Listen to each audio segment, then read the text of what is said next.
bangga bila you dapat satisfaction, bila you ajar students dan student faham apa yang you ajar.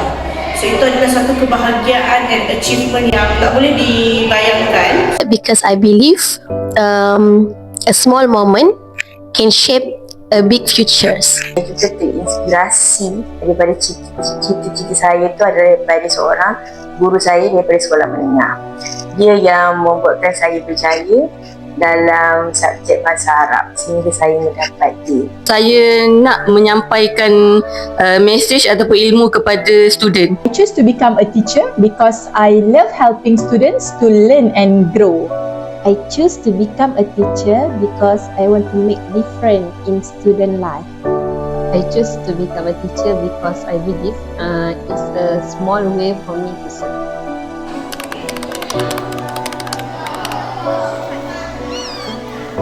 Is to be present, okay, not only physically but emotionally.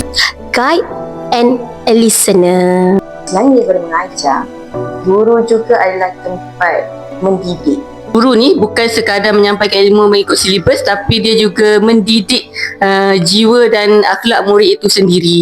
Being a teacher means guiding students and caring for them like my own. Being a teacher means guiding, inspiring and shaping the future generation. Staying patient, choosing to understand and still showing up no matter how I feel.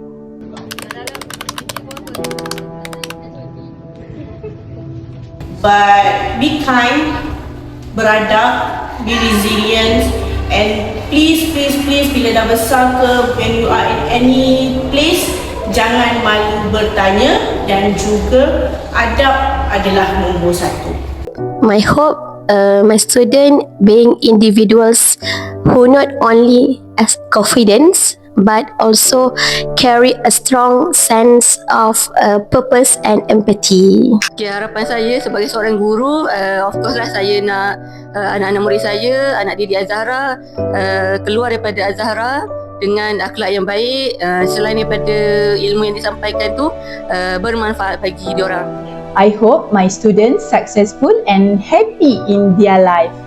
I hope my students become successful whenever they go and have a good value in akhlak and adab.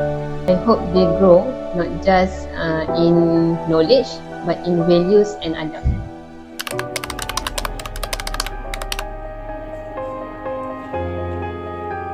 Teachers, it's okay kalau at one point you feel down, you rasa nak nangis, you rasa macam oh tak boleh lah. It's okay because we are human being. But always remember, kita kena bangun balik, kita kena fight.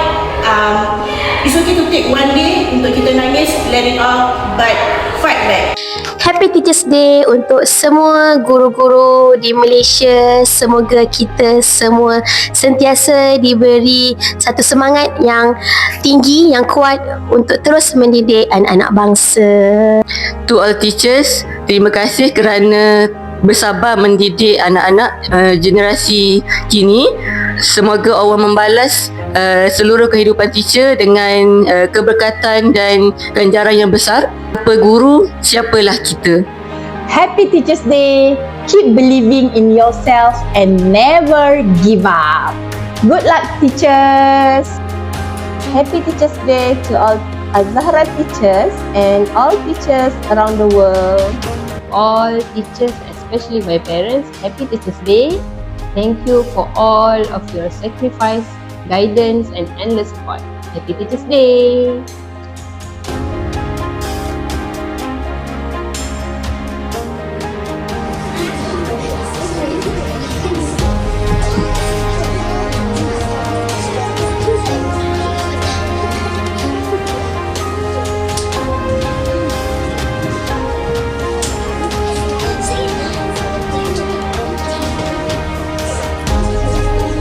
Selamat Hari Guru.